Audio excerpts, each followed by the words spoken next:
a shaggy dude with a beard down to his navel, barefoot or in worn-out flip-flops, rolling up in a Lamborghini worth 3 Moscow downtown apartments.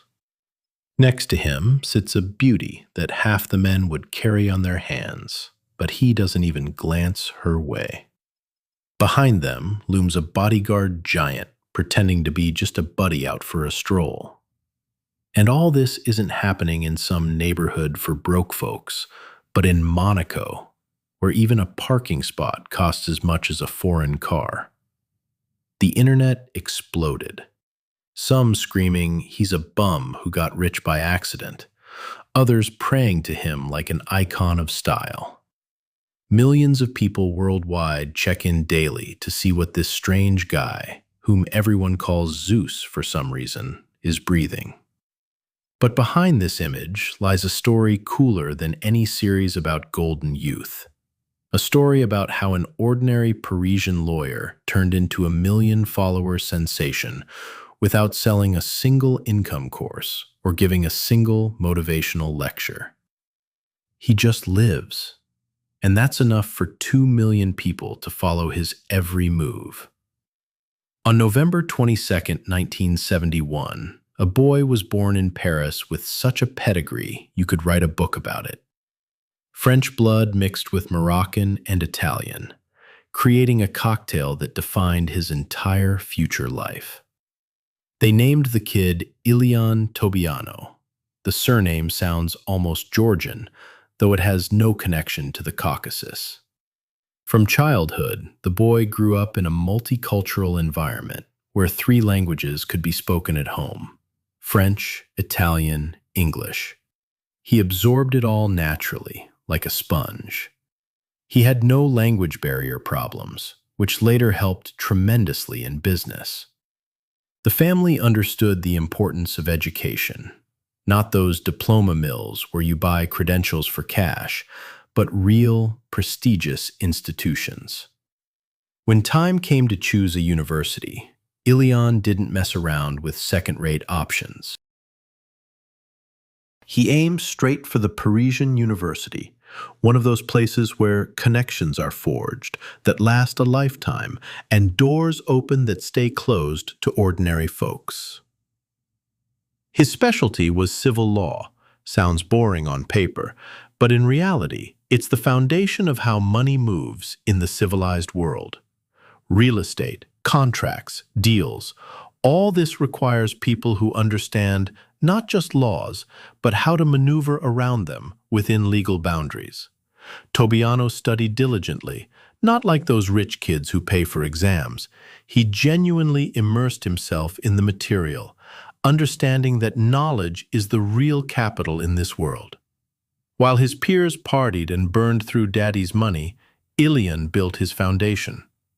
By 1999, when he was barely 28, he already had a diploma from a prestigious university and clear understanding of where to apply his skills. That's when he landed at Moet and Associates, a serious Parisian firm that doesn't take just anyone off the street. This wasn't some shady office in a basement, but a company working with major real estate deals in the capital of France.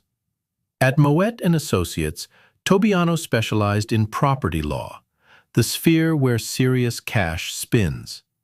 Paris isn't some provincial town where you can buy an apartment for pennies.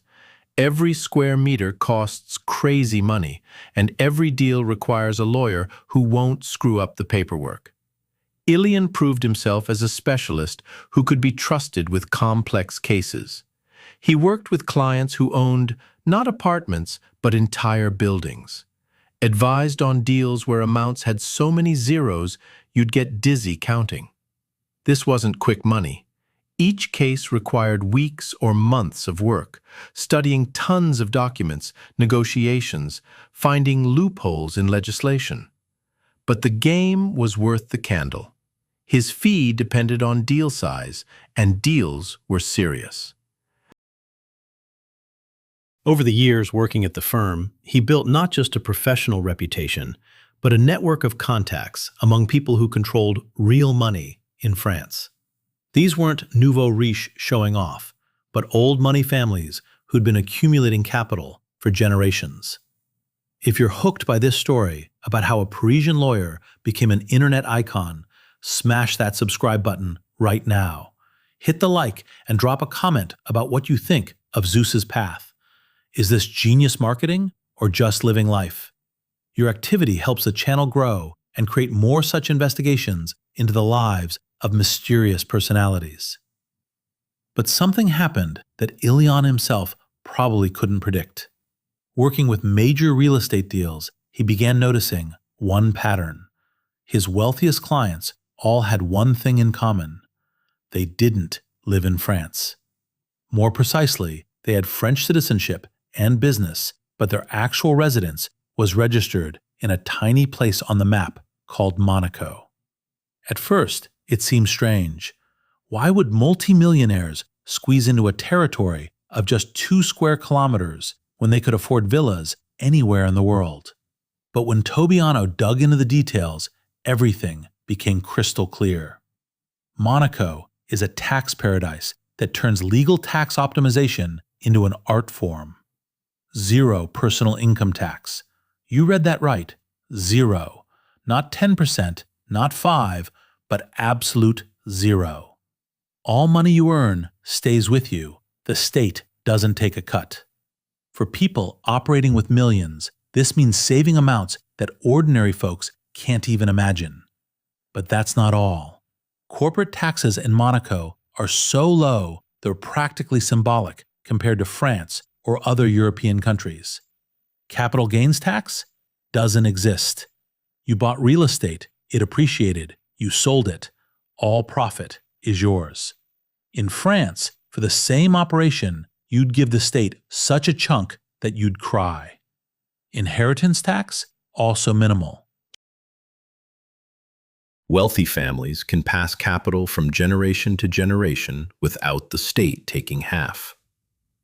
When Ilian calculated how much his clients were saving by living in Monaco instead of Paris, the numbers came out cosmic. We're talking not thousands or even hundreds of thousands of euros, but millions annually. For a lawyer specializing in real estate and finance, this was a revelation. He saw the matrix, understood the game rules that the truly wealthy play by. Monaco isn't just a tax haven, it's a whole ecosystem created for people who made it big. This sovereign city-state on the French Riviera, squeezed between France and the Mediterranean Sea, occupies ridiculous territory, just over 2 square kilometers. You can walk across the entire country in an hour of leisurely strolling. But these 2 square kilometers are packed with more wealth per square meter than anywhere else on the planet. The population is about 40,000 people, and among them, the concentration of millionaires and billionaires breaks all records. Every third resident is a dollar millionaire. Nowhere else in the world will you find such statistics. The principality is divided into several districts, each with its character, but all united by one thing: insane real estate prices and standard of living accessible only to the very wealthy. Monte Carlo, the most famous district where the legendary casino is located, around which the principality's entire gambling mythology spins. La Condamine, the port area where yachts worth more than small countries' budgets are moored. Monacoville, the old town where the princely palace stands and where you can feel the historical spirit of this place. Fontvieille, a newer district built on reclaimed land, where modern residential complexes and marinas are located.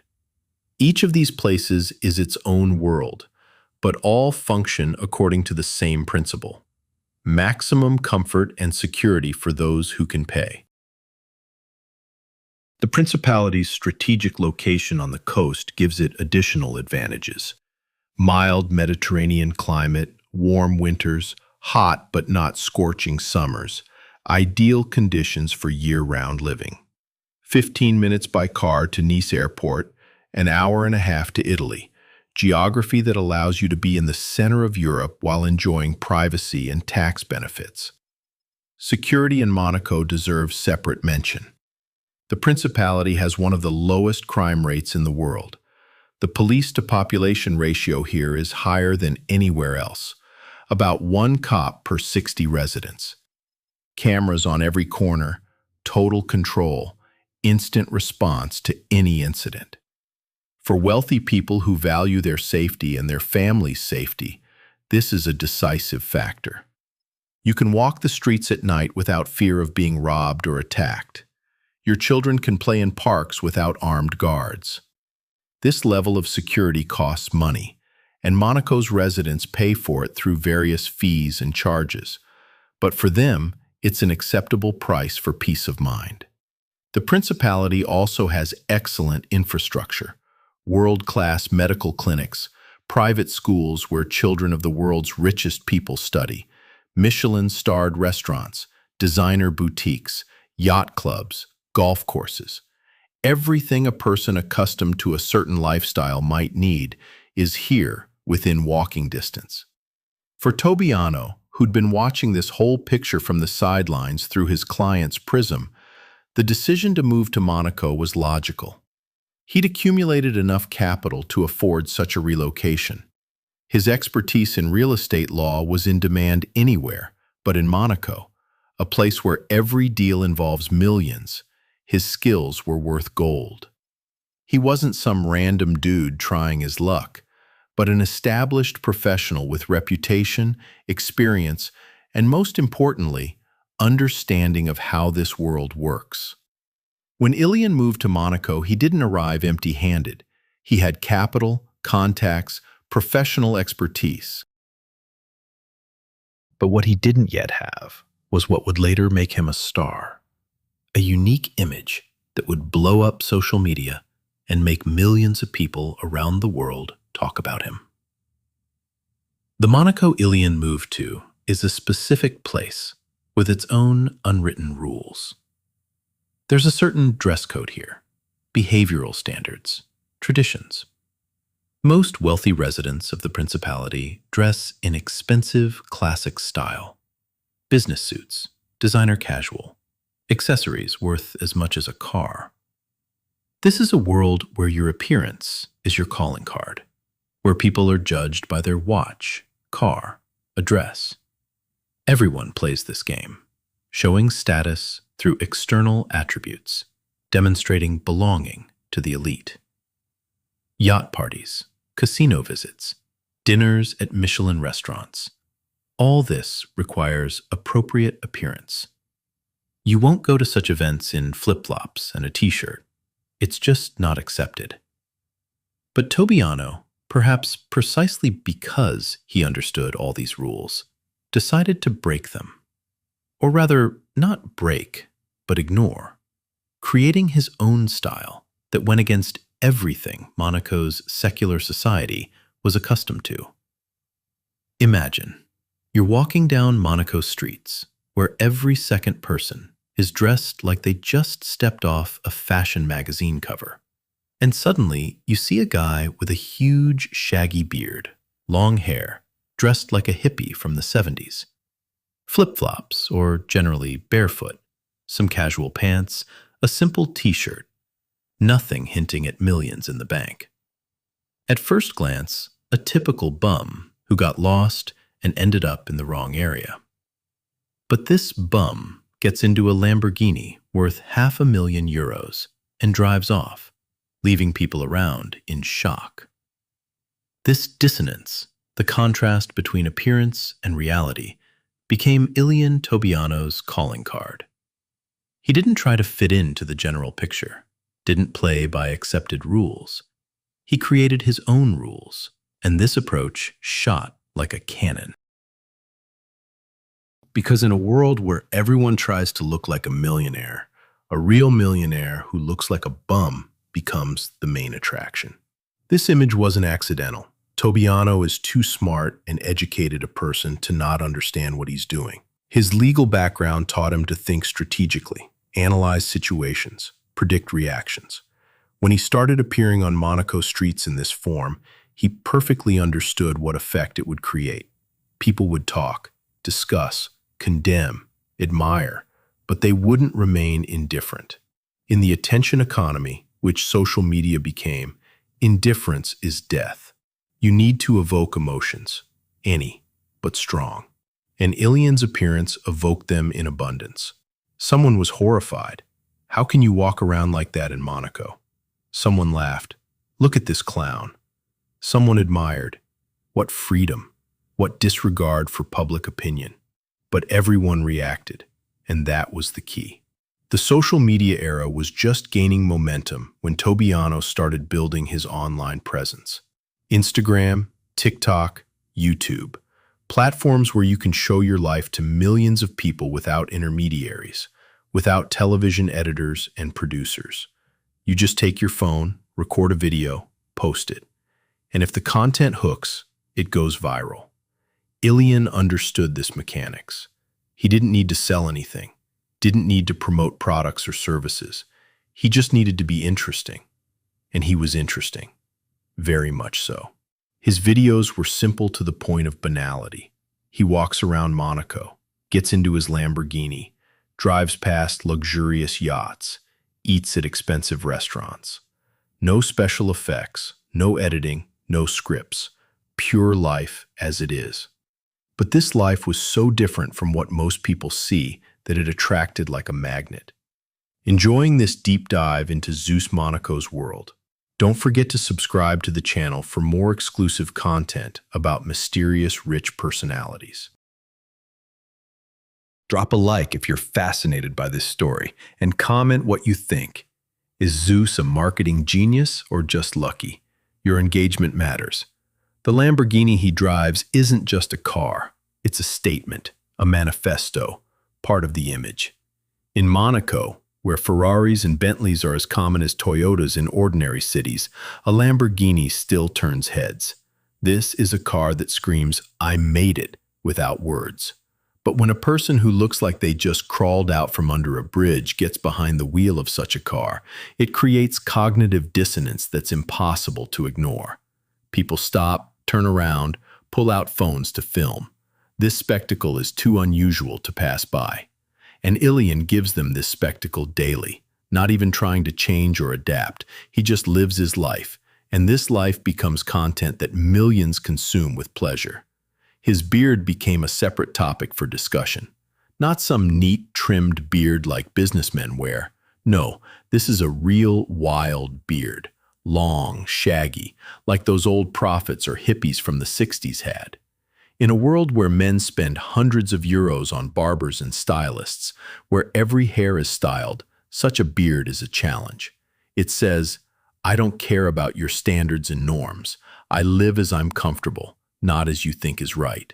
And this message resonates with people, because deep down, many dream of such freedom, to spit on public opinion, do what they want, live as they please, but few dare. And Ilian dared, and it became his strength, his distinctive feature, his brand. His feet, or rather their absence of shoes, also became a topic. He often walks barefoot, even on Monaco streets where every paving stone probably costs more than a square meter of housing in an ordinary city. This isn't poverty, not inability to buy shoes. This is a conscious choice, part of the image. Bare feet are a symbol of freedom, naturalness, rejection of civilization's conventions. In ancient cultures, bare feet were associated with connection to the earth, with authenticity. In modern Monaco, bare feet are shocking, violation of unwritten rules. But Ilian doesn't care. He walks as he's comfortable, and people either accept it or don't. He doesn't care. This level of inner freedom and self-sufficiency attracts people like a magnet. Because most people are slaves to others' opinions, and here's someone who genuinely doesn't care. But the image is only part of success. Content also matters. What he shows, how he shows it. Tobianno doesn't try to teach anyone anything. He doesn't position himself as a guru or mentor. He doesn't sell courses on how to get rich or success secrets. He doesn't do motivational speeches about how everyone can achieve what he achieved. All this is typical trash that social media is full of, and it causes rejection in people who've seen enough of such success coaches. Ilian does something else. He just shows his life. Here he is walking around Monaco. Here he is getting into his Lamborghini. Here he is sitting in a restaurant. Here's a view from his penthouse. Simple, honest, without embellishment. And this simplicity and honesty hook more than any motivational speeches. People are tired of fakes, staging, endless filters, and Photoshop. They want authenticity, real life, even if this life is inaccessible to them. And Tobianno gives them this authenticity. His videos aren't polished to perfection. Sometimes the camera shakes. Sometimes sound quality isn't perfect. Sometimes lighting is bad. But this creates a sense of reality, presence. You watch his video and feel like you're there, next to him, seeing what he sees. This effect of presence, involvement in someone else's luxurious life, that's what attracts millions of viewers. They can't afford to live in Monaco, buy a Lamborghini, walk barefoot on streets where every paving stone costs a fortune. But they can watch someone do it, and that's already something. The penthouse he lives in isn't just housing. This is a space reflecting status, success, lifestyle. Large, square footage, panoramic windows overlooking the Mediterranean Sea and Monaco streets, modern design, expensive furnishings. Everything screams that the person living here made it, reached heights most people only dream of. But Ilian doesn't flaunt this too much. He doesn't film endless tours of his apartment like nouveau riches who want to show off every corner. Sometimes his videos show glimpses of interior, and that's enough for people to understand the level. This restraint, this ability not to overdo it, also part of his mastery. He understands that less is sometimes more. That mystery and understatement attract more than total openness. His Lamborghini isn't his only car. In Monaco, where parking costs insane money and space is limited, people who can afford it still have several cars for different occasions.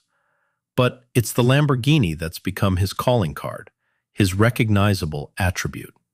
When people see this car on Monaco streets, they already know. It's ZEUS. The car has become part of the brand, part of the image inseparable from the person.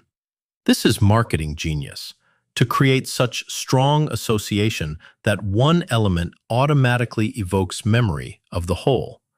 See a shaggy barefoot guy, think ZEUS. See a Lamborghini in a certain color, think ZEUS. This level of recognition is worth more than any advertising. The name ZEUS itself is interesting.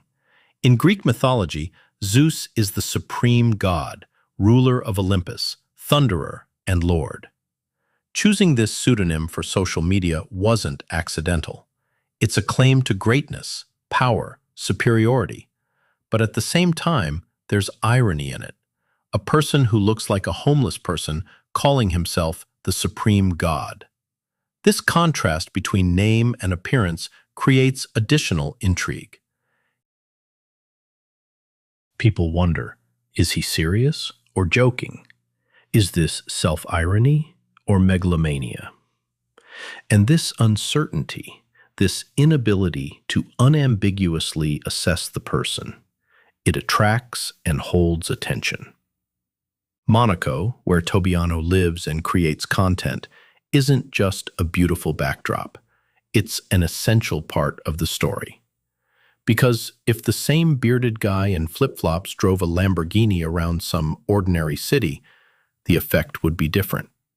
But Monaco is a place where concentrated wealth and luxury, where every frame is already a picture.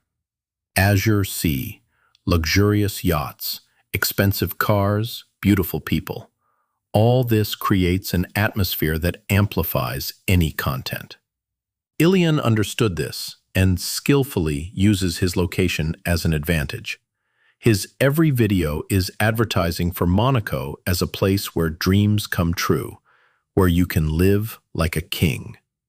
And Monaco, in turn, gives him material for content that never gets boring. His daily life consists of things most people see only in movies. Morning coffee on the terrace overlooking the sea. A walk around the principality where at every step, luxury and beauty. Lunch at a restaurant where the bill can equal a monthly salary of an ordinary person. A drive in a Lamborghini along winding coastal roads. A visit to the yacht club where boats worth tens of millions are moored. An evening at a casino where bets are made that can change someone's life. All this isn't staging for a video. This is his real life, and he just shares it with people. And people watch, fascinated, because for them, it's a window into a world they'll likely never access in reality. But Tobianno isn't just a pretty picture. He's a lawyer with serious experience and expertise. Even living in Monaco and being a social media star, he continues to work in his profession. Real estate in Monaco is a separate topic. Prices here are cosmic. Average cost per square meter exceeds 40,000 euros. A small apartment can cost several million. And for deals of this level, lawyers are needed who won't screw up the paperwork, won't miss important nuances, will protect the client's interests. Ilian has all the necessary knowledge and experience for this. He works with clients who buy and sell property for amounts most people can't even imagine. His legal practice brings him stable, serious income, independent of social media. This is important because it makes him not dependent on advertising contracts and sponsorships. He can create content as he wants, not as advertisers dictate. This independence is felt in his content. He doesn't advertise products, doesn't do integrations, doesn't sell anything. His social media are pure, not cluttered with advertising. And this is rare in today's world where every more or less popular blogger tries to monetize their audience through advertising. Ilian doesn't need this. He has other sources of income. And this makes his content more honest, more trustworthy. People understand that he's not trying to sell them anything, not trying to manipulate them for money. He just shares his life. And this is valued. 2 million followers on Instagram is a serious number. This isn't some local popularity within one city or country. These are people from all over the world who follow his life, watch his stories, comment on posts. For comparison, many celebrities with huge PR budgets and professional SMM managers have fewer subscribers. And Ilian achieved this practically alone, without PR agencies, without special promotion strategies, just by being himself and showing his life. This is proof that authenticity is valued above staging, that people are drawn to real personalities, not plastic images created by marketers. His audience is diverse, from teenagers dreaming of wealth to mature people who've achieved success and can relate to his lifestyle. Some watch him as entertainment, distraction from gray everyday life. Others look for inspiration, proof that an unconventional approach to life can lead to success. Still others just admire the beauty, Monaco, cars, yachts, all this luxury that Ilian surrounds himself with. Each viewer finds something of their own in his content, and this is the secret of his popularity. He doesn't target a narrow niche, doesn't try to please a specific audience.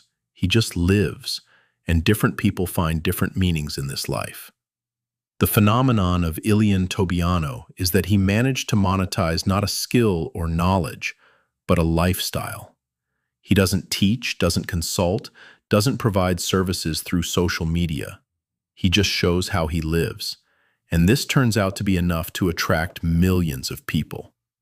This is a new type of content that became possible only with social media development.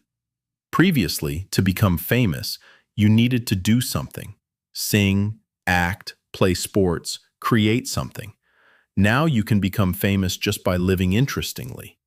And Ilian lives very interestingly, in a place where few can afford to live, in a style few dare to stick to, with a freedom few possess. His success also lies in the fact that he doesn't try to seem better than he is. He doesn't embellish reality, doesn't create an illusion of ideal life. Yes, he lives in Monaco. Yes, he drives a Lamborghini. Yes, he has money. But he doesn't hide that this life also has its downsides. He doesn't create the illusion that everything is perfect. And this honesty attracts people more than any fairy tales about life without problems. Because people understand that problems exist at any level of wealth. They're just different. And when a person doesn't hide this, when he shows himself as he is, it creates trust. Part 1 of our story about how a Parisian lawyer became ZEUS Monaco ends here. But the most interesting is yet to come. Because we've only touched on the surface: who he is, where he came from, how he created his image. But there are still many mysteries unsolved. The girl who appears in almost all his videos, who is she? Why does the Russian-speaking internet react to him so polarized? How much is he really worth? Millions or billions? And most importantly, where's the line between reality and carefully constructed image? All this we'll figure out in the next parts. But even what we already know is enough to understand. Ilian Tobianno isn't just a lucky guy who happened to get rich. This is a person who understood the rules of the new world, where attention is the main currency, and authenticity is valued above any staging. A person who dared to be himself in a place where everyone plays roles. And this courage, this freedom, that's what attracts millions of people, making him one of the most discussed personalities on social media. The mystery surrounding ZEUS Monaco goes far beyond his unusual appearance and luxurious lifestyle. If you dig deeper, you'll find layers of intrigue that make his story even more fascinating. The carefully constructed image he presents to the world is brilliant in its simplicity. Yet there's a complexity to it that keeps people guessing. What appears to be just a bearded eccentric driving expensive cars around Monaco turns out to be a masterclass in modern personal branding. But the real questions start when you look at the people around him and how the internet reacts to his presence. This is where things get truly interesting, where the line between reality and performance becomes so blurred you can't tell where one ends and the other begins.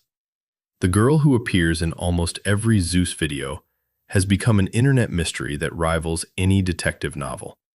She's young, beautiful, and carries herself with a grace that seems almost out of place next to the deliberately scruffy ZEUS. Every time she appears on screen, comment sections explode with theories, speculation, and heated debates. The Russian-speaking internet has gone particularly crazy trying to figure out who she is. Some claim she's his daughter. They point to facial similarities, the way she looks at him, a certain familial comfort in their interactions. Others insist she must be a girlfriend or wife, though they struggle to explain the apparent lack of romantic gestures between them. A third group theorizes she's an employee, maybe a personal assistant or business partner who helps manage his affairs. What makes this mystery even more intriguing is ZEUS's absolute silence on the matter. He never introduces her, never explains their relationship, never even acknowledges the burning curiosity of millions of viewers. She just appears in frame, sometimes sitting next to him in the Lamborghini, sometimes walking beside him through Monaco streets, sometimes visible in the background of his videos. Her presence is constant enough to clearly be significant, yet undefined enough to drive people mad with curiosity. This isn't accidental. Tobianno is too smart, too calculated in his approach to social media to not realize what effect this mystery creates. The girl's identity is kept secret deliberately because mystery generates engagement, and engagement is the currency of social media. Looking at her more closely, you can see why the daughter theory holds weight. There are indeed facial similarities: the shape of the eyes, certain expressions, the general bone structure. She could easily be his biological daughter from the age perspective. Tobianno was born in 1971, making him in his early 50s now. The girl appears to be in her early to mid-20s, which fits the timeline perfectly. If he had a child in his late 20s, she'd be exactly this age now. The way they interact also supports this theory. There's a comfort and familiarity between them that speaks of long-term relationship, but it lacks the tension or chemistry you'd expect from a romantic couple. They exist in each other's space naturally, without the performative affection that couples often display on social media. But here's where it gets complicated. The daughter theory doesn't fully explain everything. Why would a father be so secretive about his daughter's identity? Many wealthy people keep their children out of the public eye for safety and privacy reasons, but then they usually don't feature them in public social media content at all. ZEUS does the opposite. He includes her in almost every video, but refuses to identify her. This creates a strange paradox that doesn't quite fit normal protective parent behavior. It's almost as if her mystery status is part of the content strategy, part of what keeps people watching and discussing. And if that's true, it suggests a level of calculation that goes beyond simple family privacy concerns. The romantic partner theory has its own evidence. The way she dresses, the places they go together, the fact that she's present in so many intimate moments of his life. All this could suggest a relationship. In Monaco's social scene, it's common for wealthy men to have much younger partners. Age gaps of 20 or 30 years aren't unusual among the elite. The principality's culture doesn't judge such arrangements the way more conservative societies might. So from that perspective, her being his girlfriend or wife wouldn't be strange at all. But against this theory is the complete absence of any romantic gestures in their videos. No hand-holding, no kisses, no affectionate touches. They could be business partners for all the physical intimacy they display. This absence is so notable that it itself becomes a talking point. Then there's the mysterious black bodyguard, who's almost always with them. He's a large, muscular man with a distinctive appearance, bearded, imposing, clearly capable of handling any security situation. But, like the girl, his exact role is never defined. ZEUS presents him as just a friend, a buddy who happens to hang around. They joke together, eat together, appear relaxed in each other's company. But anyone with eyes can see this is security. The way he positions himself, the way he scans surroundings, the way he creates space around ZEUS in crowded areas. This is professional bodyguard work. Yet the pretense is maintained that he's just a pal. Why this performance? Why not just acknowledge he's security? The answer probably lies in image management.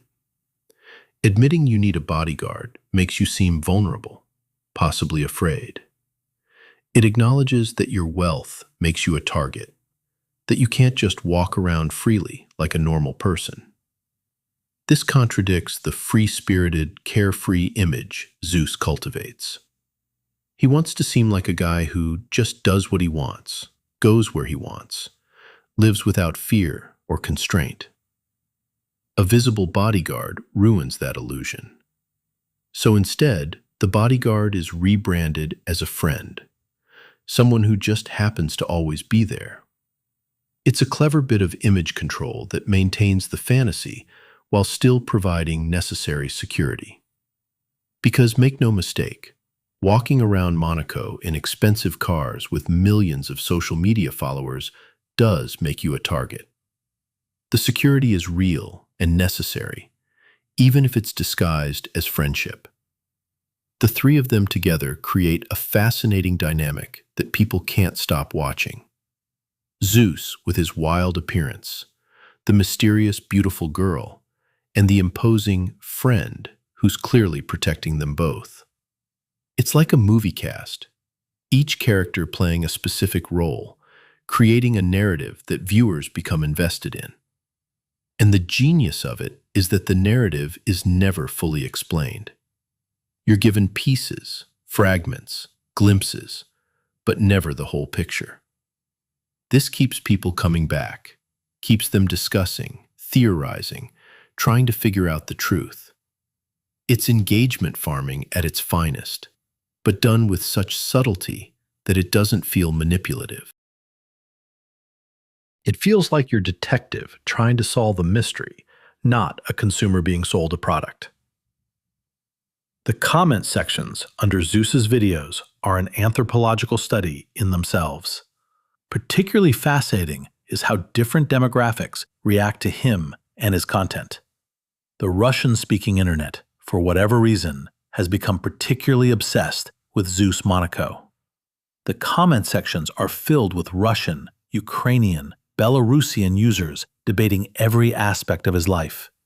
And here's where things get really interesting. The reactions split almost perfectly along gender lines. Men and women watching the same content see completely different things and reach completely different conclusions. It's like they're watching two different shows. Russian-speaking men in the comments are almost universally negative towards ZEUS himself. They call him a bum, a homeless person, mock his appearance relentlessly. Look at this beggar in his flip-flops, they write. He looks like he sleeps under a bridge. What kind of millionaire walks around like a street person? The hatred is palpable, visceral. But dig deeper and you'll see what's really happening. These men aren't actually angry about ZEUS's appearance. They're angry because he has something they want, the girl. Almost every negative male comment eventually circles back to her. How does this bum get such a beautiful woman? She deserves better than this slob. He doesn't even look at her. What a bastard. The criticism of his appearance is just a cover for jealousy. They see an attractive young woman with a man they consider beneath her, and it drives them crazy. This reaction reveals something deeper about male psychology and how men perceive status. For many men, especially in post-Soviet cultures, status is displayed through specific markers: expensive suits, watches, groomed appearance, displays of physical fitness. ZEUS violates all these rules. He looks like he doesn't care about any of it. And yet he has wealth, success, and an attractive woman in his life. This creates cognitive dissonance in men who've been taught that you must look a certain way to attract women and display success. ZEUS proves that wrong, and they hate him for it. He's living proof that their understanding of how the world works might be incorrect, and that's threatening to their worldview. The male commenters also fixate on ZEUS's apparent indifference to the girl. He never looks at her, they complain. He ignores her completely. She's right there and he acts like she doesn't exist. This bothers them immensely because in their framework, if you have an attractive woman, you should be constantly displaying affection, showing possession, making it clear she's yours. ZEUS does none of this. He exists in his own world, and she exists in hers, and they happen to occupy the same space. This nonchalance, this lack of performative affection, it's incomprehensible to men who view relationships as something to be displayed and proven. They interpret his behavior as disrespect, as not appreciating what he has. But it might just be confidence so deep it doesn't need external validation. Now flip to the female commenters and you get a completely different picture. Russian-speaking women in the comments largely defend ZEUS and attack the men criticizing him. "You're all just jealous," they write. "He doesn't need to prove anything to anyone. Real confidence doesn't need expensive suits. He's more of a man than any of you." They're attracted to exactly what repels the men: his apparent indifference to social norms, his refusal to perform masculinity in conventional ways, his quiet confidence that doesn't need validation. In female psychology, this reads as strength. A man so secure in himself that he doesn't care what anyone thinks, doesn't need to show off, doesn't need to constantly prove his worth. That's attractive in a primal way. Women commenters also interpret the girl's presence differently. Many insist she must be his daughter because she looks just like him. They point out similarities in facial features, arguing that only genetics could explain the resemblance. But there's something else going on here too. By deciding she's his daughter, they remove any romantic competition from the equation. It makes ZEUS available in their imagination, not tied to a younger woman. It's a subconscious bias that serves their emotional investment in him. Whether she's actually his daughter or not, believing she is allows them to maintain their fantasy relationship with the ZEUS persona. Interestingly, women commenters also note something that men completely miss. The girl herself seems perfectly happy. She's not complaining, not looking uncomfortable, not showing any signs of distress. She appears in videos voluntarily, seems relaxed and content. This suggests that whatever their relationship is, she's a willing participant who's satisfied with the arrangement. Male commenters construct a narrative where she's somehow being mistreated or neglected. But this narrative exists only in their heads. The actual woman in the videos shows no evidence of unhappiness. Women viewers pick up on this and point it out, but men rarely acknowledge it because it doesn't fit their preferred story. The gender split in reactions reveals how people project their own desires and frustrations onto public figures. Men see ZEUS and feel threatened. He breaks their rules but still wins.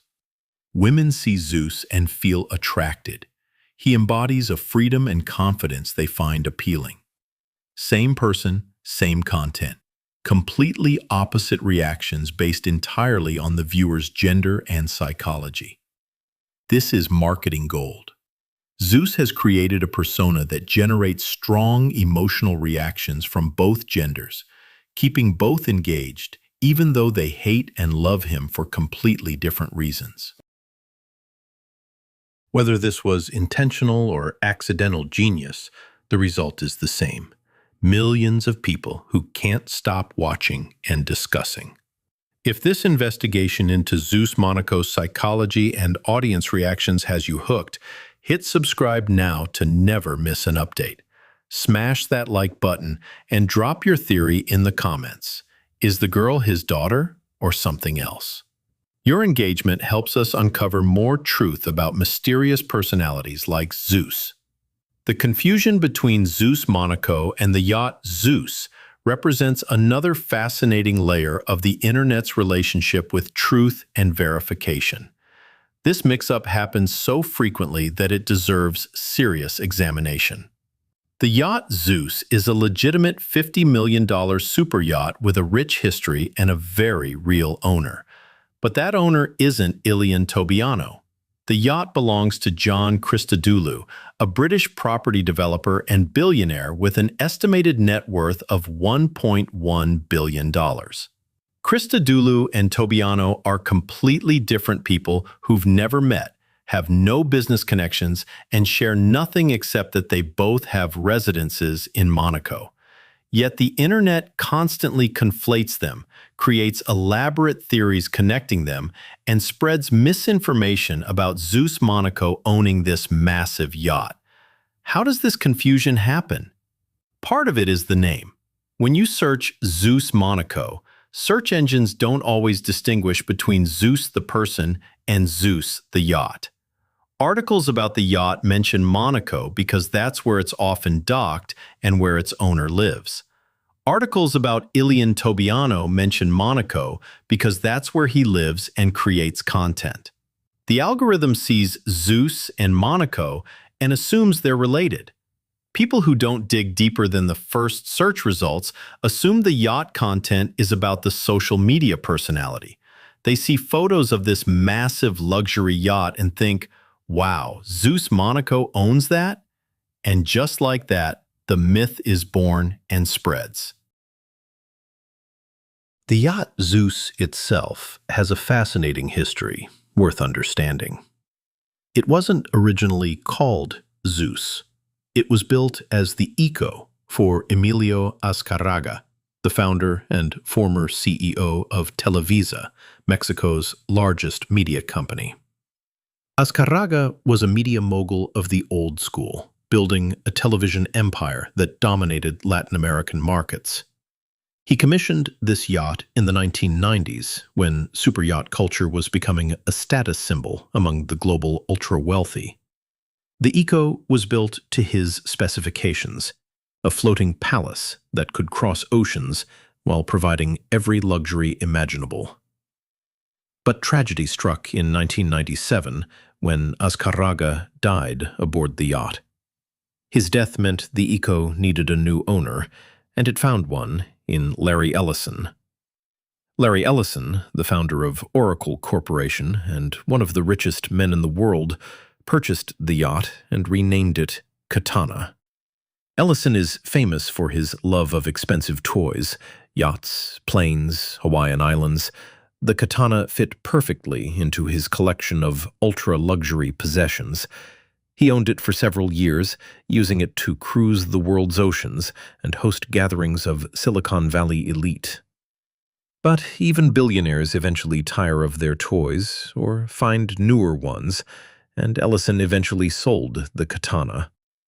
The yacht changed hands again and was renamed Eco once more, before finally being purchased by John Christodoulou, who gave it its current name, ZEUS. Christodoulou himself is an interesting character who deserves examination because people confuse him with Tobianno so often. Born in May 1965 in Cyprus, his full name is Yanakis Theophani Christodoulou. He came to London as a boy in 1974 when his family fled the Turkish invasion of Cyprus. This was a traumatic period in Cyprus history when Turkey invaded the island, displacing hundreds of thousands of Greek Cypriots. Christodoulou's family lost everything and had to rebuild their lives in a foreign country. Young John grew up in London, understanding what it meant to lose everything, which perhaps drove his later obsession with accumulating wealth and property. He built his fortune through property development in London, founding the Janus Group, which became one of the major players in London real estate. His strategy was simple but effective. Buy property in promising areas, develop or renovate it, hold it for long-term appreciation, or sell for profit. London's property market, especially in central areas, has been a wealth-generating machine for decades. Those who got in early and understood the market made fortunes that seem almost obscene to normal people. Christodoulou was one of those people. He accumulated a massive portfolio of properties across London, residential buildings, commercial spaces, entire developments. The Sunday Times Rich List estimates his wealth at £1.1 billion, making him a genuine billionaire by any measure. Christodoulou lives in Monaco for the same reasons Tobianno does: tax optimization, and lifestyle. As a British citizen, he'd pay massive taxes on his billion-pound fortune if he remained a UK tax resident. By relocating to Monaco, he legally reduces his tax burden to near zero while still maintaining his British business interests. This is completely legal and what wealthy people worldwide do. Countries compete for rich residents by offering favorable tax regimes, and Monaco has won that competition in Europe. Christodoulou is married to Maria. They have 3 children, and the family enjoys the Monaco lifestyle while his property empire continues generating wealth in London. The yacht ZEUS, under Christodoulou's ownership, is a serious piece of maritime engineering. It can reach a maximum speed of 35 knots, which is impressively fast for a vessel of its size. Its cruising speed of 19 knots allows it to cover vast distances efficiently. The interior was originally designed by François Zuretti, though it's been refitted twice since its original construction, updating it with modern amenities and technology. The yacht represents a certain level of wealth that's difficult for ordinary people to comprehend. We're not talking about a speedboat or even a regular yacht. This is a super yacht, a floating mansion that costs millions just to maintain annually. Fuel, crew salaries, docking fees, insurance, maintenance, the running costs are astronomical. Only someone with Christodoulou's level of wealth can afford such a toy. So when people see content about ZEUS and Monaco and assume Ilian Tobianno owns this yacht, they're revealing their own lack of due diligence. The information about the yacht's ownership is publicly available. Maritime registries track superyacht ownership. Articles about Christodoulou clearly identify him as the owner. But people don't check. They see the name ZEUS, see Monaco, see luxury, and their brains make connections that don't exist. This is how misinformation spreads in the social media age, not through deliberate lies, but through lazy assumptions and inadequate fact-checking. People believe what they want to believe, what makes sense in their narrative, without verifying actual facts. The confusion serves ZEUS Monaco's image, though, even if it's based on falsehood. Some percentage of his followers genuinely believe he owns a $50 million yacht. This elevates his perceived status even higher than reality. And Tobianno doesn't exactly rush to correct the misconception. Why would he? It makes him seem richer and more successful than he might actually be. As long as he's not explicitly claiming to own the yacht, he's not lying.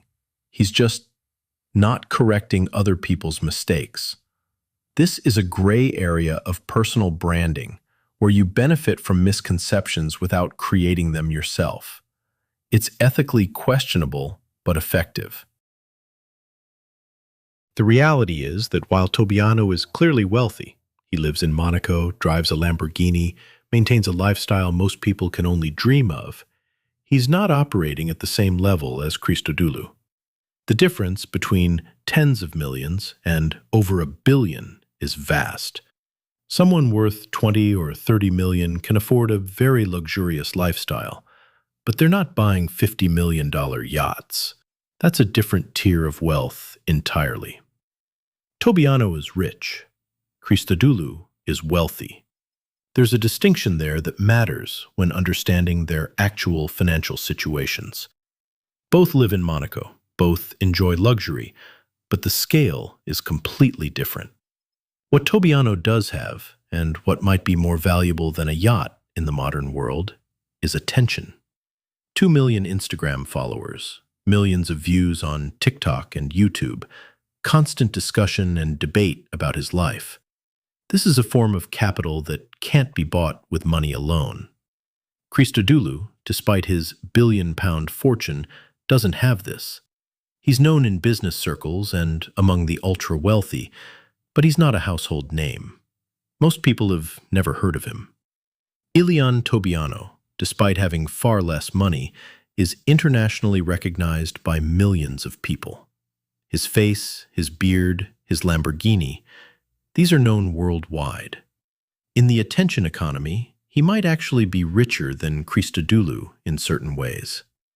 This brings us to an important question about Monaco itself, and why it attracts both these men and thousands of others like them. Monaco's appeal goes far beyond just tax benefits. Yes, the zero personal income tax is a major draw. Yes, the minimal business taxes matter. Yes, the absence of capital gains and inheritance taxes allows wealth to compound across generations. But Monaco offers something deeper.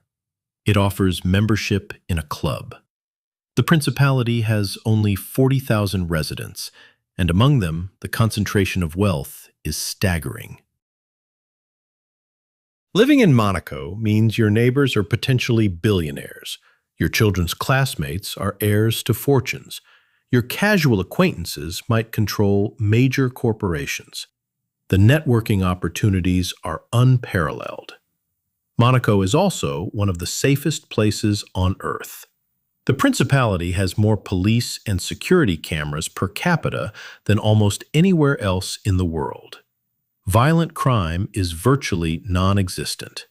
You can walk around at midnight with expensive jewelry and not worry about being robbed. For wealthy people who've made enemies in business or who fear kidnapping, this level of security is priceless. You can let your children play in parks without armed guards. You can go to restaurants without worrying about your safety. This peace of mind, this freedom from fear, it's a luxury that money can buy, and Monaco provides it better than almost anywhere else. The Principality's infrastructure is world-class despite its tiny size. Medical facilities rival the best hospitals in Europe. Schools are excellent, preparing children of the elite for universities and careers. The marina can accommodate the largest yachts. The roads are perfectly maintained. Public transportation, though rarely used by residents, is efficient. Everything works. Everything is clean. Everything is managed to the highest standards. This is what happens when you have a small territory, a wealthy population paying various fees and charges, and a government focused on maintaining excellence. Monaco doesn't have poverty to address, doesn't have crime to fight, doesn't have failing infrastructure to repair. It can focus entirely on making life pleasant for wealthy residents. The climate is another major factor. Mediterranean weather means mild winters and warm summers. You can enjoy outdoor activities year-round. The sea is right there, offering beaches, water sports, yacht excursions. The French Riviera surrounding Monaco provides additional attractions: Nice, Cannes, Saint-Tropez, all within easy reach. You can drive to Italy in an hour, fly to anywhere in Europe within 2 hours. The geographical location is perfect for someone who wants a Mediterranean lifestyle while remaining connected to European business and culture. For Tobianno, this setting provides an endless backdrop for content. Every video looks like a postcard. Every location is picturesque. The environment itself is content gold. Monaco's culture is unique, a blend of old European aristocracy and new money flash. The prince still lives in a palace overlooking the Principality, maintaining traditions going back centuries. The casino remains a symbol of old-world elegance, despite modern competition from Las Vegas and Macau. The Monaco Grand Prix brings Formula One racing through city streets in a spectacle that hasn't changed in decades. But alongside this tradition exists cutting-edge modernity. Tech startups, cryptocurrency businesses, digital nomads who maintain Monaco residence while working globally. The Principality successfully balances respect for history with embrace of the future. For content creators like Tobianno, Monaco is perfect because it's recognizable. When viewers see his videos, they immediately know where he is. Monaco has global brand recognition that few places can match. It represents wealth, luxury, success in the popular imagination. Filming yourself doing ordinary things in Monaco makes those things seem extraordinary simply by association. Walk to a coffee shop in an ordinary city and it's boring. Walk to a coffee shop in Monaco and it's aspirational content. Drive your car in a normal place and who cares? Drive your Lamborghini through Monaco streets and it becomes an event. The location amplifies everything. Living in Monaco also provides natural content opportunities. The Principality hosts numerous high-profile events throughout the year. The Monaco Grand Prix is the most famous, attracting racing fans and celebrities from worldwide. The Monaco Yacht Show brings the biggest and most expensive yachts to the harbor, creating a spectacle of wealth. Tennis tournaments, art exhibitions, charity galas, concerts. There's always something happening that provides content material. Tobianno can film himself at these events, creating videos that show viewers a lifestyle they can never access. This aspirational content is what keeps people watching, despite knowing they'll never experience it themselves. The question of how much Tobianno is actually worth remains somewhat mysterious, and that's probably intentional. He's clearly not a billionaire. If he were, it would be documented in rich lists and business publications. People with billions of dollars can't hide their wealth because it's tied up in companies, properties, investments that leave public records. But determining whether someone has 10 million or 50 million or 100 million is much harder. At that level, wealth can be structured privately through shell companies, trusts, offshore accounts.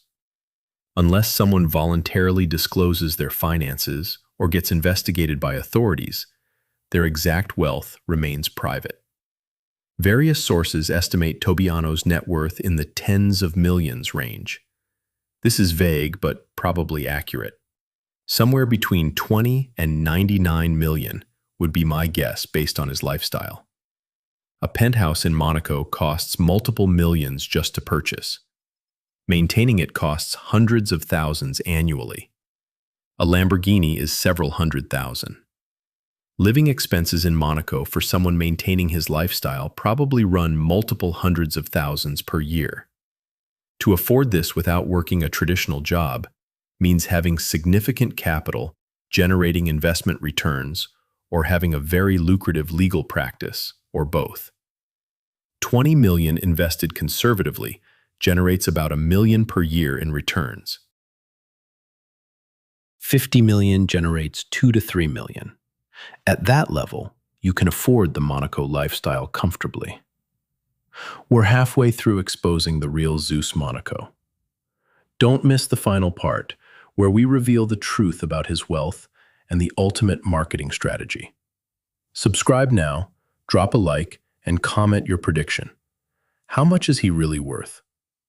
Your engagement helps us dig deeper into these fascinating investigations. But here's what's clever about Tobianno's approach. He never explicitly claims any specific level of wealth. He doesn't say, "I'm a billionaire," or "I have X million dollars." He just lives a certain lifestyle and lets people make assumptions. Some people see that lifestyle and assume he must be a billionaire. Others, more knowledgeable about actual billionaire lifestyles, recognize he's probably in the multi-millionaire range, but not the ultra-wealthy tier. By not making specific claims, he allows everyone to project their own narrative onto him. Those who want to believe he's a billionaire can believe it. Those who are more skeptical can settle on a lower but still impressive number. Everyone gets to be right in their own mind. This ambiguity serves another purpose. It protects him from scrutiny. If he claimed to be a billionaire, people would investigate, would look for business records and asset listings. When they found nothing supporting that claim, they'd call him a fraud. But since he makes no specific claims, there's nothing to debunk. He's just a guy living in Monaco, driving a nice car, enjoying life. Maybe he inherited money. Maybe he made it in legal practice. Maybe he has investments we don't know about. All of that is plausible, and none of it can be proven or disproven without access to private financial records. The mystery protects him while simultaneously making him more interesting. The truth about his wealth probably lies in the intersection of several income sources. His legal practice in Monaco real estate certainly generates substantial income. High-end property law in a place where apartments sell for tens of millions means legal fees in the hundreds of thousands per deal. Handle a few deals per year, and you're making serious money. He likely also has investments, property he owns and rents out, stock portfolios, perhaps cryptocurrency holdings. Wealthy people don't keep all their money in cash. They invest it in assets that appreciate and generate returns. Over years and decades, these investments compound into serious wealth. There's also the possibility of family money.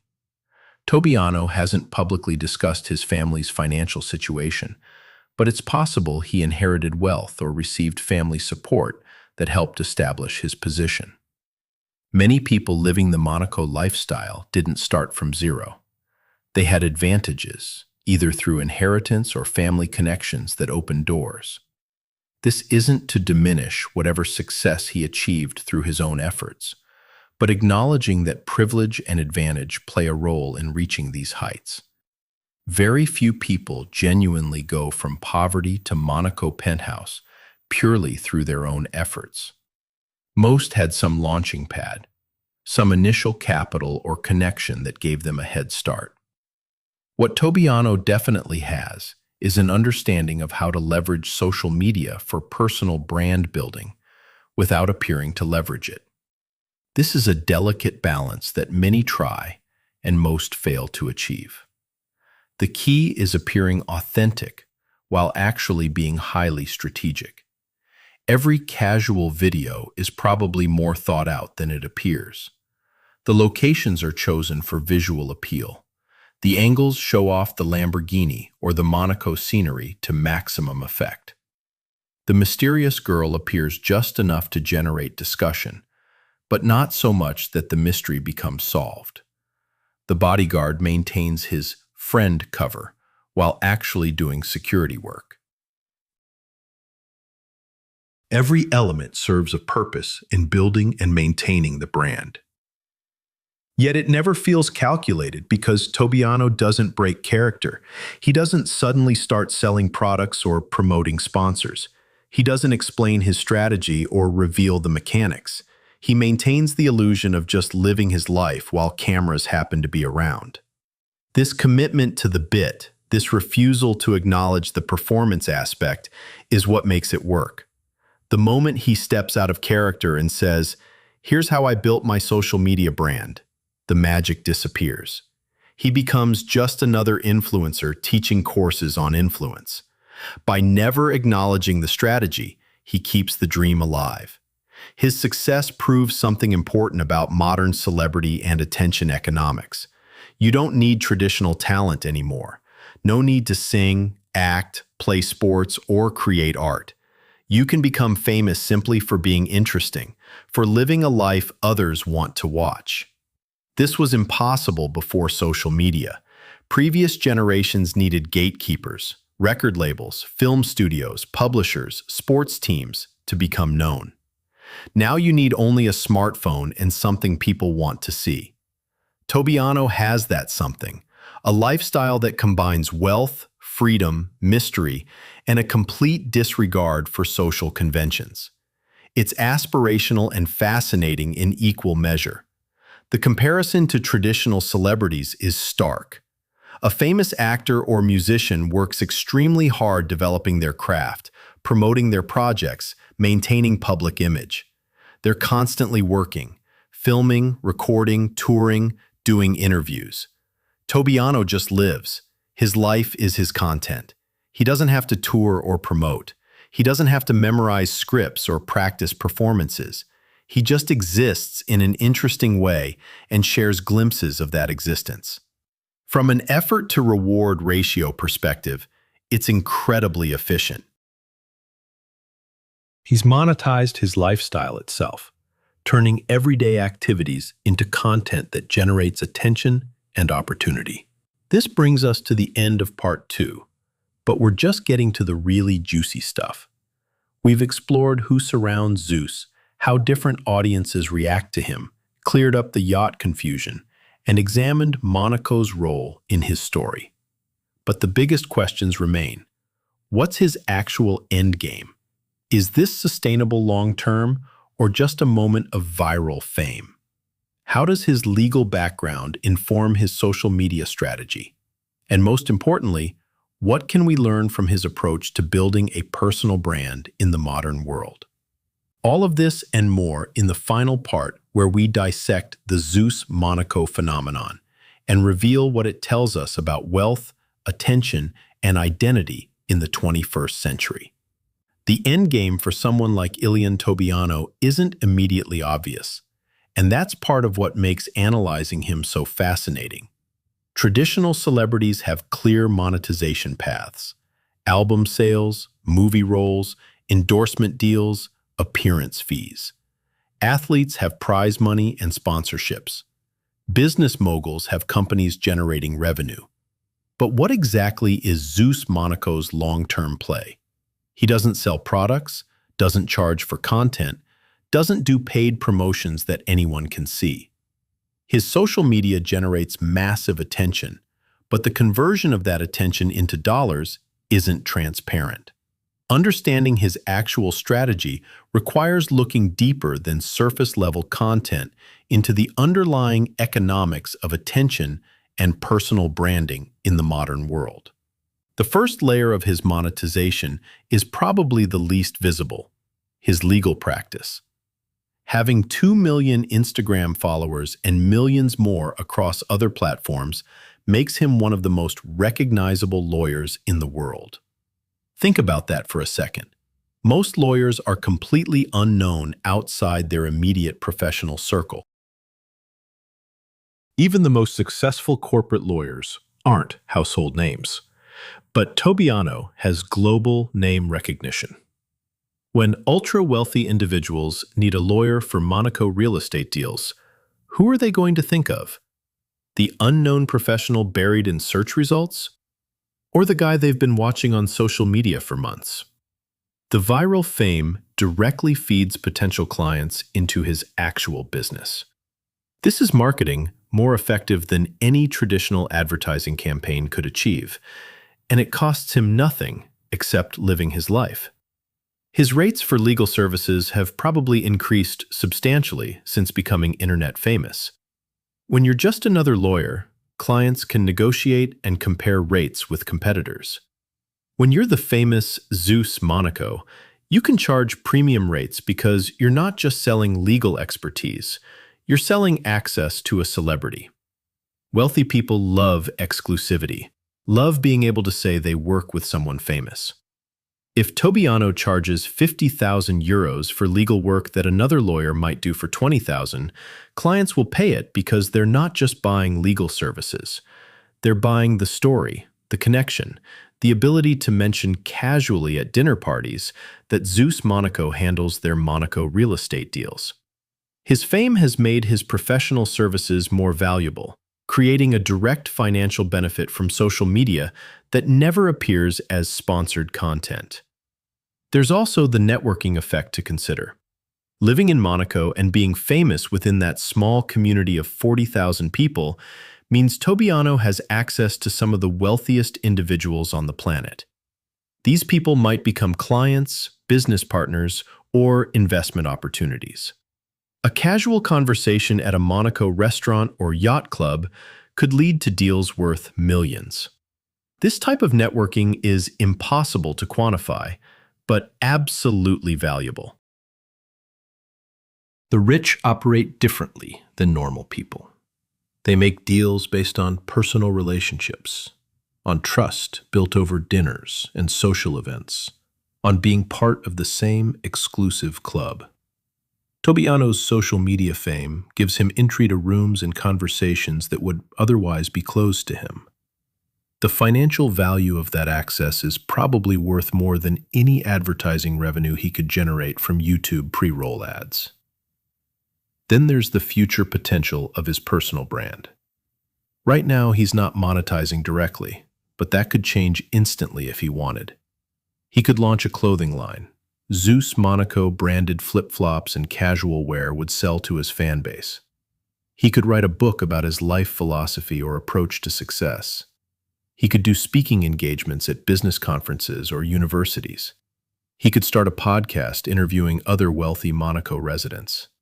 He could create a paid membership program offering exclusive content or access.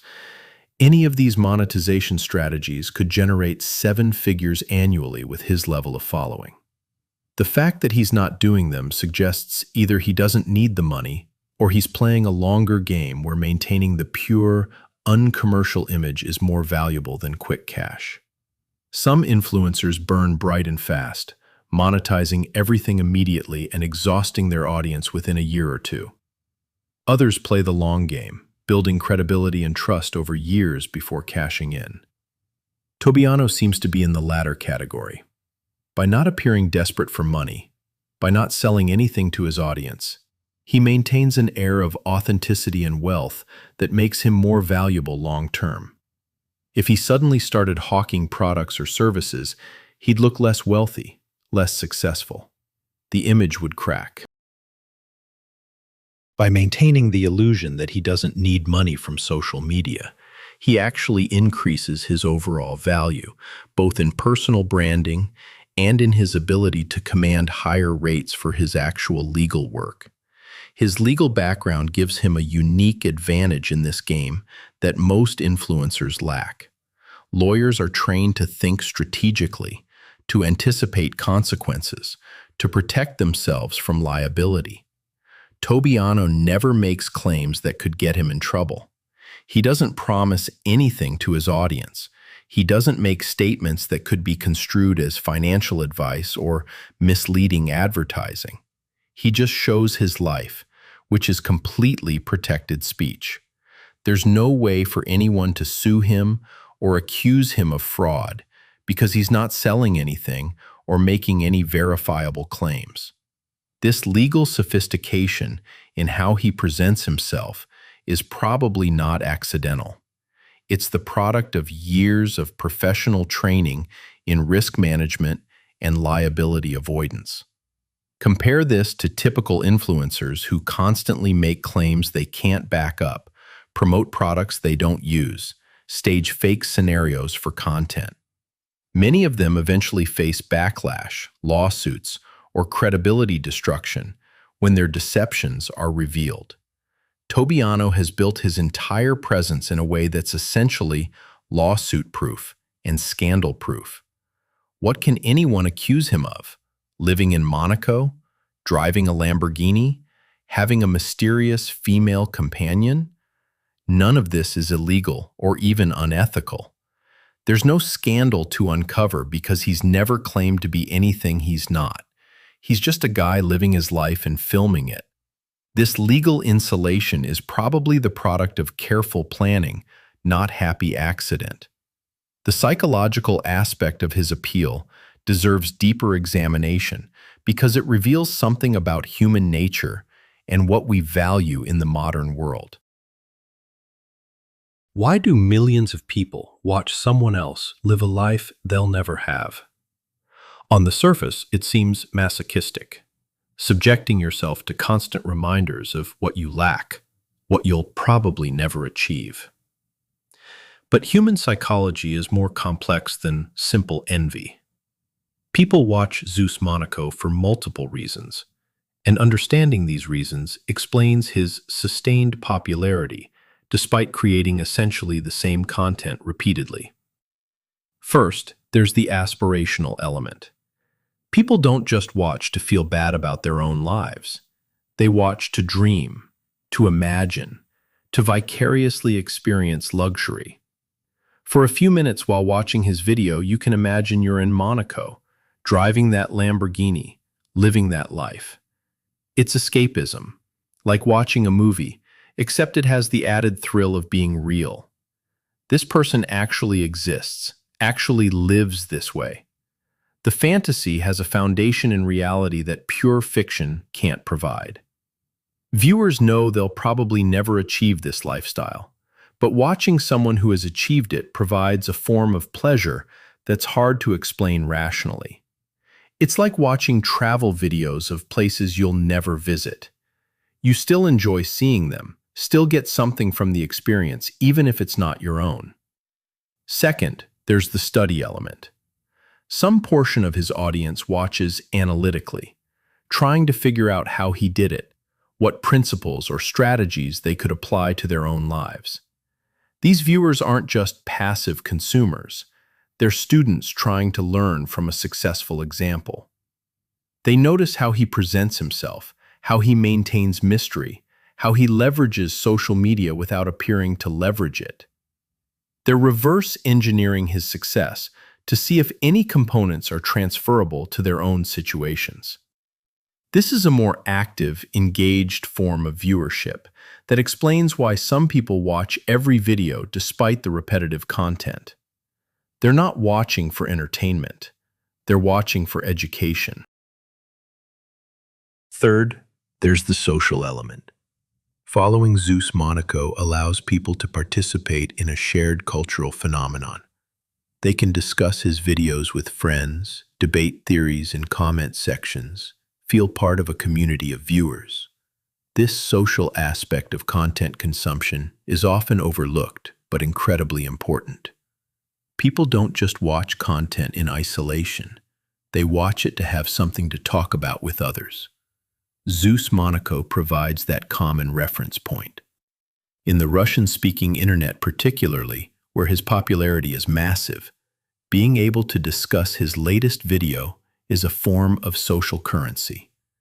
You're part of the conversation, part of the in-group that understands the references and theories. Fourth, and perhaps most interesting, there's the authenticity element. In an era where everything feels fake, staged, filtered, photoshopped, curated to death, ZEUS Monaco's apparent authenticity is refreshing. Yes, there's definitely strategy behind his content. Yes, it's a performance to some degree. But it feels more real than the typical influencer content where every moment is obviously staged for maximum engagement. He's not making fake surprised faces at sponsorship products. He's not pretending to discover things he obviously already knew about. He's not putting on a persona that's wildly different from his actual personality. The image he projects, while simplified and curated, seems grounded in actual truth. This perceived authenticity makes him more trustworthy and watchable than obviously fake influencers. The mysterious girl in his videos continues to be the subject of intense speculation, and it's worth examining why this mystery has such staying power. In an age where information is instantly available, where privacy is nearly impossible, where every celebrity's life is documented to exhaustion, genuine mystery has become extremely rare and therefore extremely valuable. People are used to knowing everything about public figures: their relationship status, their family members, their political views, their daily routines. Celebrity culture has stripped away almost all mystery. But Tobianno has managed to maintain it, and the girl is the centerpiece of that mystery. The theories about her identity have taken on a life of their own. Online forums dedicated to discussing ZEUS Monaco spend thousands of messages analyzing every frame she appears in, looking for clues. Her clothing, her body language, her facial expressions. Everything is scrutinized for hints about who she really is. Some people have tried to find her on social media, searching through Tobianno's limited public connections for anyone matching her appearance. So far, these efforts have failed. She has no apparent social media presence under her own name, or at least none that's been connected to ZEUS Monaco. This absence makes her even more mysterious, because in today's world, almost everyone has some digital footprint. The daughter theory remains the most popular among female viewers and has some solid evidence supporting it. The facial similarities are real: similar eye shape, similar facial structure, similar expressions. Genetics are powerful, and children often strongly resemble their parents. The age gap fits perfectly.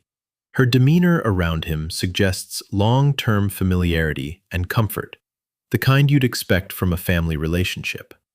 They share space without tension, exist together naturally without the performance that characterizes new relationships or professional partnerships.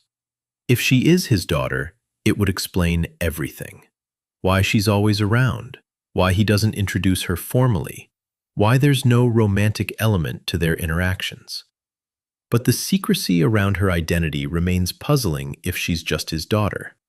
Wealthy people protect their children's privacy, yes, but they usually do it by keeping them out of content entirely. They don't feature their kids in public videos and social media posts, while simultaneously refusing to acknowledge who they are. That creates risk without achieving privacy. If someone wanted to identify her for nefarious purposes, she's already exposed by appearing in the videos. The privacy ship has sailed. So why the secrecy about her specific identity and relationship to him? This doesn't fully make sense under the protective parent theory. The girlfriend or wife theory has fewer adherents, but can't be completely dismissed. Maybe the lack of physical affection in videos is cultural, personal preference, or strategic choice. Some couples aren't publicly affectionate. Some people prefer to keep their romantic relationships private, while still allowing their partner to appear in their public life. The age gap, while significant, isn't unusual among the Monaco elite. May-December relationships are common in circles where wealth and status matter more than age. If she is a romantic partner, the mystery surrounding her could be protecting her from the judgment and harassment that young women dating older, wealthy men often face online. By not confirming the romantic nature of their relationship, he shields her from the worst of internet cruelty. The employee or business partner theory is the least popular but possibly most rational. She could be a personal assistant, a business partner in his legal practice, a social media manager helping create and edit content. Her constant presence would make sense in any of these roles. The lack of formal introduction could be professional boundary setting, keeping his business relationships separate from his public persona. The mystery could be protecting her privacy as someone who didn't sign up for fame but got dragged into it by association. This theory lacks the romantic or familial intrigue of the others, which is probably why it's less popular. People want the story to be more interesting than she's his employee. What's certain is that Tobianno will never clarify her identity, unless it serves his purposes to do so. The mystery generates engagement, keeps people watching, provides endless material for comment section debates. Why would he kill the golden goose by revealing the truth? Even if the truth is mundane, she's my daughter, she's my assistant, she's a family friend. The mystery is more valuable than the reality.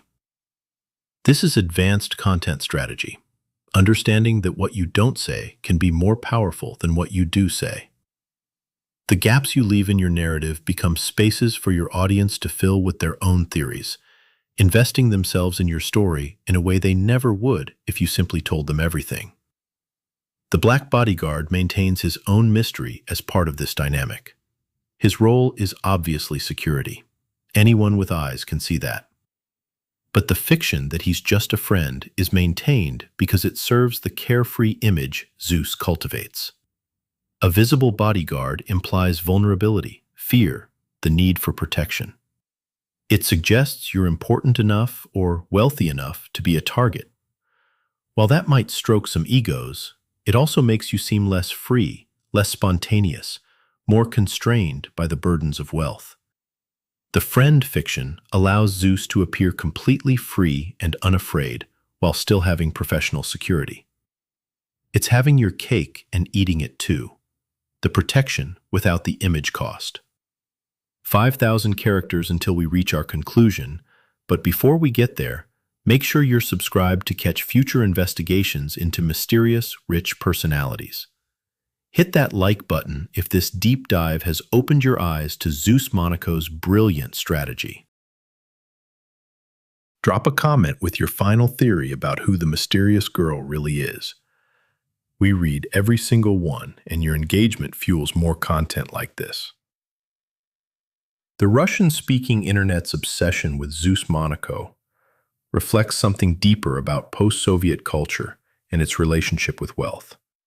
In countries like Russia, Ukraine, Belarus, wealth is often associated with criminality or corruption. The legitimate wealthy are rare. Most fortunes were made during the chaotic privatization of the 90s, when state assets were essentially stolen by those with connections. This has created a cultural skepticism toward wealthy people. An assumption that if someone is rich, they probably got there through illegal or unethical means. Against this background, ZEUS Monaco presents a puzzle. He's clearly wealthy, but doesn't fit the expected patterns of post-Soviet rich people. He doesn't flash designer labels or gold chains. He doesn't surround himself with bodyguards and entourages in the typical oligarch style. He doesn't drive a Maybach or Rolls-Royce, cars associated with serious money in post-Soviet cultures.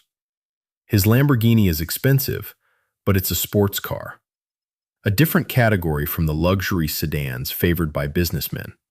His casual, almost sloppy appearance contradicts everything about how wealthy people are supposed to present themselves in these cultures. This creates cognitive dissonance that Russian-speaking viewers can't resolve, which drives endless discussion and debate. He's rich, but wrong. Successful, but doesn't follow the rules. It breaks their framework for understanding wealth. The gender split in reactions also reflects cultural attitudes about masculinity and status. In post-Soviet cultures, successful men are expected to display their success through specific markers: expensive suits, groomed appearance, expensive watches, formal behavior. These signals communicate status and command respect. A man who's successful but doesn't display it properly is seen as weak or foolish. ZEUS violates all these norms and yet clearly has wealth and an attractive woman in his life. This creates anger in men who've been following the rules and struggling. If the rules don't matter, if you can succeed while ignoring all the status signals they've been taught are essential, then what was the point of following those rules? This existential frustration manifests as hatred toward ZEUS for proving their worldview wrong. Women in these cultures often face different pressures and have different perspectives on masculinity. They're marketed to constantly about men who are successful, dominant, financially secure. But many secretly prefer men who are confident enough to not need external validation, men who are secure enough to ignore social pressure. ZEUS represents this fantasy, a man so confident in himself that he doesn't care what anyone thinks, doesn't need to prove anything to anyone. This internal confidence is attractive in a way that external status symbols aren't. It suggests strength of character rather than just strength of bank account. Women responding positively to ZEUS are responding to this confidence, this freedom from social constraint. The cultural differences in how various audiences perceive ZEUS reveal how personal branding operates differently across cultures. What works in one culture might fail in another. ZEUS's approach succeeds in Western and particularly American culture, where individualism and rule-breaking are celebrated. The self-made man who doesn't care what anyone thinks is a heroic archetype in American mythology. But in more collectivist or hierarchical cultures, his approach might be seen as disrespectful or improper. The fact that he's found global success suggests his appeal transcends cultural boundaries, but the nature of that appeal varies by culture. Americans might see freedom. Russians might see violation of norms. Asians might see Western decadence. Same content, completely different interpretations. The ultimate question is, what is Ilian Tobianno's actual net worth? We've established he's not a billionaire like John Christodoulou. We've established he's wealthy enough to live in Monaco, own a Lamborghini, maintain a luxurious lifestyle. But where exactly does he fall in the wealth spectrum? This matters because it determines whether his lifestyle is genuinely impressive or just expensive theater that might be unsustainable long-term. Understanding his true financial position requires looking at multiple factors and making educated estimates based on available evidence. A penthouse in Monaco varies wildly in price depending on size, location, and quality. At the low end, you might find something for 3 to 5 million euros. At the high end, penthouses can cost 50 million or more. Based on glimpses of his space in videos, nice but not obscenely palatial, his penthouse is probably in the 5 to 15 million euro range. This is expensive, but not crazy money in Monaco terms. Many successful professionals own property in this range. It doesn't require billionaire wealth, just multimillionaire status. If he owns it outright rather than renting, that's 5 to 15 million in real estate assets right there. The Lamborghini represents another few $100,000 in assets. These cars range from 200,000 to 500,000 euros, depending on the model and customization. Again, expensive, but not insane. A successful professional making 500,000 to €1,000,000 annually could afford such a car. It's a luxury purchase, but within reach of someone making serious money from a high-earning career. The car doesn't prove extreme wealth. It proves solid wealth and willingness to spend money on luxury items rather than being overly conservative with finances. His annual expenses in Monaco are probably substantial. Even if he owns his penthouse outright, the maintenance fees, utilities, and taxes add up. Monaco has various fees even if it has no income tax. Living expenses in a place where everything is expensive, food, entertainment, dining out, transportation, probably run 200,000 euros minimum annually for someone maintaining his lifestyle.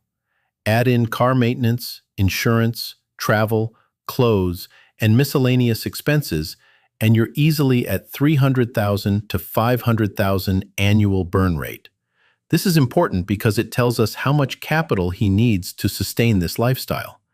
If his annual expenses are 400,000 euros and he wants to maintain this lifestyle without working, he needs assets generating that much in returns. At a conservative 4% return on investments, that requires 10 million in invested capital. At a more aggressive 7% return, that requires about 6 million.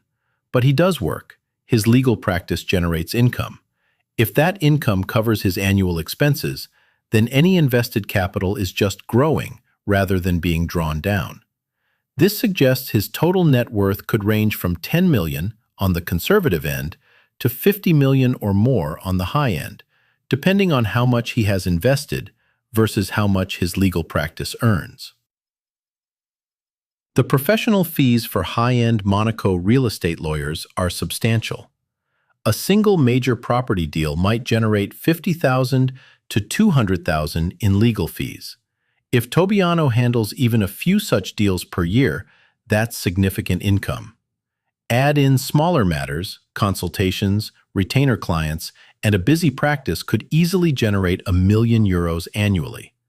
This income, combined with returns on invested capital, explains how he maintains his lifestyle. He's not living off wealth alone. He's living off a combination of professional income and investment returns, which is how most wealthy but not ultra-wealthy people operate. His legal background in real estate also suggests he might own additional properties beyond his personal residence.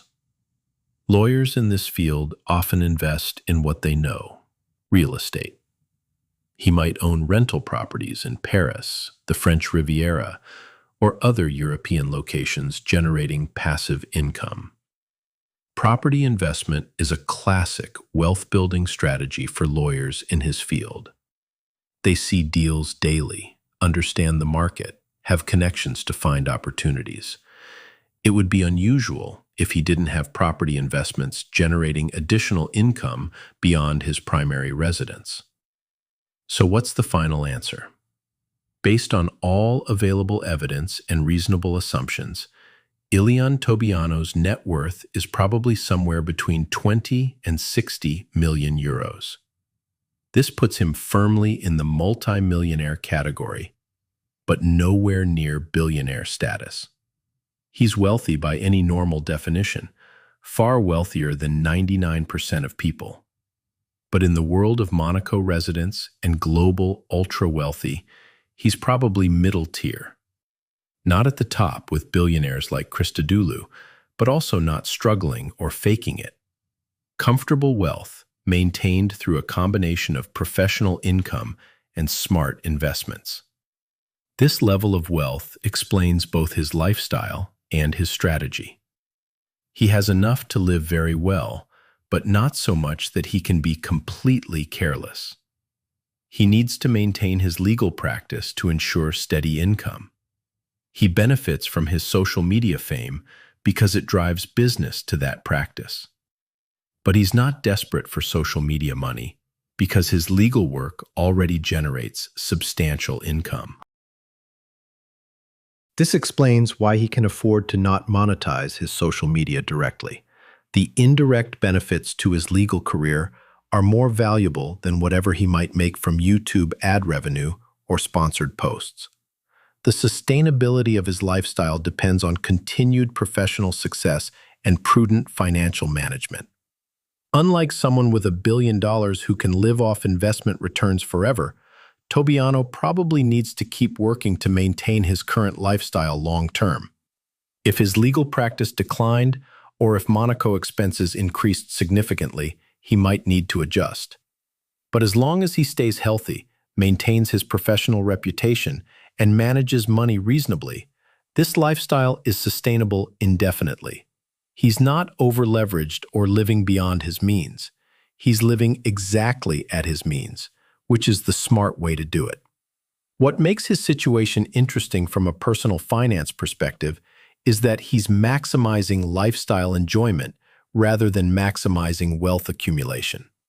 Someone with his income could be saving aggressively, reinvesting everything, building toward that billionaire status. Instead, he's chosen to enjoy his wealth now. Nice residence, nice car, traveling, dining well, experiencing life. This is a philosophical choice about what money is for. Is it for accumulating the biggest number possible, or is it for buying experiences and freedom? Tobianno has clearly chosen the latter, and his social media presence reflects that choice. He's advertising a life well lived rather than a balance sheet to envy.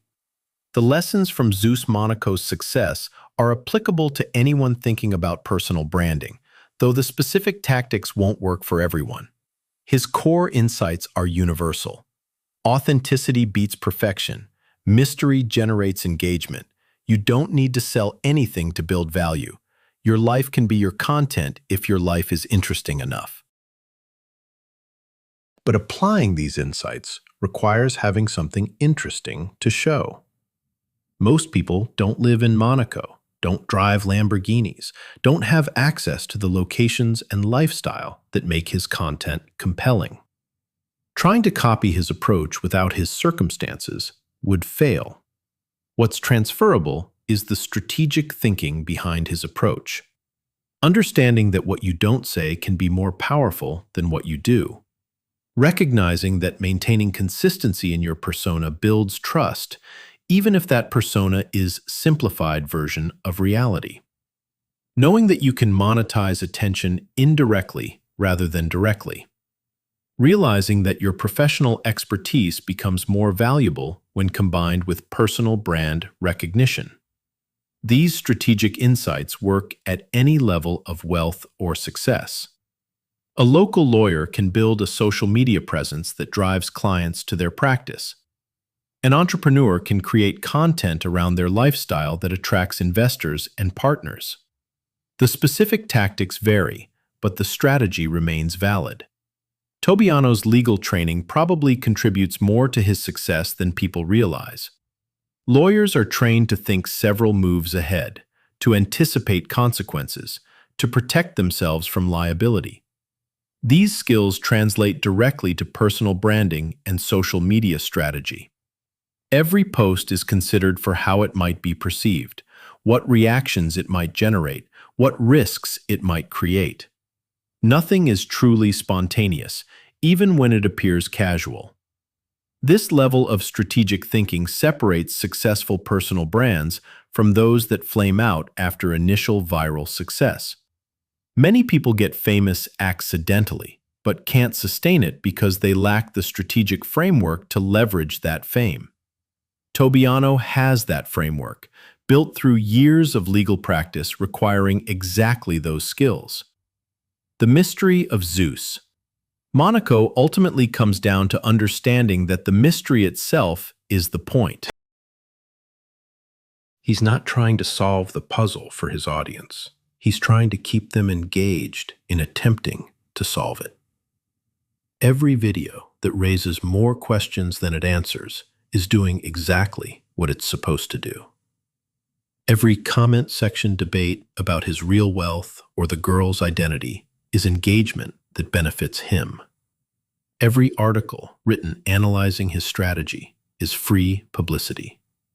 He's created a self-sustaining system where the content generates discussion, which generates more interest, which generates more content consumption. This is the holy grail of content creation, a perpetual motion machine of engagement. Whether this strategy continues working long-term depends on several factors. Can he maintain the mystery without it becoming stale? Will audiences eventually tire of seeing essentially the same content repeatedly? Will some scandal or revelation destroy the carefully constructed image? These risks exist for anyone building a personal brand, but Tobianno has structured things to minimize them. He's not making claims that can be disproven. He's not doing things that could create scandals. He's not dependent on a single platform or content type. This diversification and risk management suggests someone thinking long-term rather than trying to cash in quick. The comparison to traditional celebrities is instructive. Most famous people's careers follow an arc: rise, peak, decline. They burst onto the scene, dominate attention for a period, then gradually fade as public interest moves elsewhere. But Tobianno isn't following the traditional celebrity path. He's not trying to be the most famous or most discussed. He's building a sustainable personal brand that generates value quietly over time. This approach has more in common with how old money operates than how new celebrities function. Build something sustainable, maintain it consistently, extract value over decades rather than years. This is a much smarter long-term strategy than burning bright and fast. His age works in his favor here. At 53, he's not trying to build a career, he's maintaining an established one. He doesn't need the social media fame to open doors. His legal credentials already did that. The fame is supplementary, enhancement rather than foundation. This gives him freedom that younger influencers lack. He doesn't need to chase trends or constantly reinvent himself. He can just be himself, and as long as himself remains interesting, the attention continues. This is a much less stressful way to operate than the constant hustle most content creators face. The ultimate irony of ZEUS Monaco is that his success comes from appearing not to try. In a world where everyone is desperately seeking attention, optimizing every post, following every trend, he just seems to exist. This appearance of effortlessness is probably the result of tremendous effort and strategic thinking, but it never shows. The image is maintained perfectly. This is advanced personal branding, making the hard work invisible so that only the results are visible. It's the difference between a good magic trick and a bad one. Bad magic lets you see the technique. Good magic looks like actual magic. ZEUS Monaco is good magic. So, what's the final verdict on Ilian Tobianno, the man behind ZEUS Monaco? He's a wealthy lawyer who understood before most people that attention is valuable currency in the modern world. He built a personal brand that enhances his professional practice while providing entertainment to millions. He maintains mystery where others overshare, shows restraint where others desperately monetize, and projects freedom where others reveal their constraints. He's not the wealthiest person in Monaco, not even close, but he might be one of the most famous, and in the attention economy, fame has its own value independent of net worth. His story proves that in the social media age, you can become internationally recognized without traditional credentials or achievements. You don't need to cure diseases, win championships, create art, or build companies. You can become famous just for living interestingly, for presenting your life in a way that captures attention. This democratization of fame is both empowering and concerning. It's empowering because anyone can potentially build an audience. It's concerning because it values appearance over substance, image over achievement. ZEUS Monaco sits somewhere in the middle. He has substance in his legal career, but his fame comes from image. The mysterious girl, the bodyguard friend, the apparent wealth, the Lamborghini, the Monaco lifestyle. All of it is real, but it's also performance. The performance doesn't make it fake. It makes it curated. This is the reality of all public personas in the social media age. Everyone is performing a version of themselves, deciding what to show and what to hide, crafting an image that may be based on truth, but is still fundamentally a construction. ZEUS Monaco does this more skillfully than most, maintaining the performance so consistently that it's impossible to separate the person from the persona. And maybe that's the point. Maybe Ilian Tobianno and ZEUS Monaco have merged into a single entity, where the person and the brand are indistinguishable. He's living the brand because the brand is his life. This is the ultimate personal branding success, when what you do and who you are become the same thing. When you're not putting on an act for the camera because your whole life has become the act. When the performance is so authentic that it's no longer performance, but simply existence. This is what ZEUS Monaco has achieved, and it's why millions of people can't stop watching. They're not watching someone pretend to be interesting. They're watching someone who has become interesting by virtue of living authentically within a carefully constructed framework. The future of ZEUS Monaco depends on whether he can maintain this delicate balance. The mystery must remain mysterious enough to generate interest, but not so opaque that people give up trying to understand. The lifestyle must remain aspirational, but not so unattainable that it becomes irrelevant to ordinary viewers. The content must stay fresh enough to avoid boring regular viewers, but consistent enough to maintain brand identity. These are difficult balance points that many personal brands fail to maintain over time, but Tobianno's legal training, strategic thinking, and apparent financial security give him advantages most content creators lack. He's not desperate, not over-leveraged, not dependent on maintaining viral fame to pay bills. This freedom allows him to make long-term decisions rather than short-term reactive moves. In the final analysis, ZEUS Monaco represents something larger than just one man's personal brand. He represents a new type of celebrity, that only became possible with social media. Someone who's famous for being themselves rather than for any particular achievement. He's not the first or only example of this phenomenon, but he's one of the most successful and longest lasting. His success provides a template others try to copy, though few have the combination of circumstances, resources, and strategic thinking to replicate it. He's proof that in the modern world, you don't need traditional paths to success and recognition.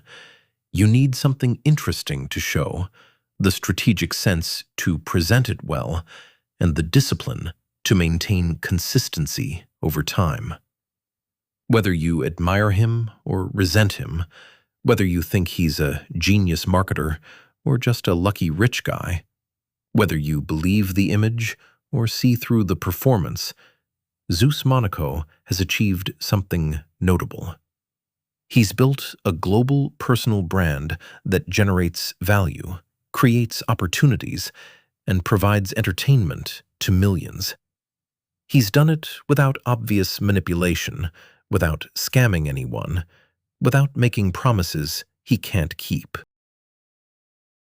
He's just lived his life publicly and let people make of what they will. In an era of fake gurus and fraudulent influencers, this honesty, even if it's strategically calculated honesty, is refreshing. And maybe that's the real secret to his success. In a world full of liars, being mostly truthful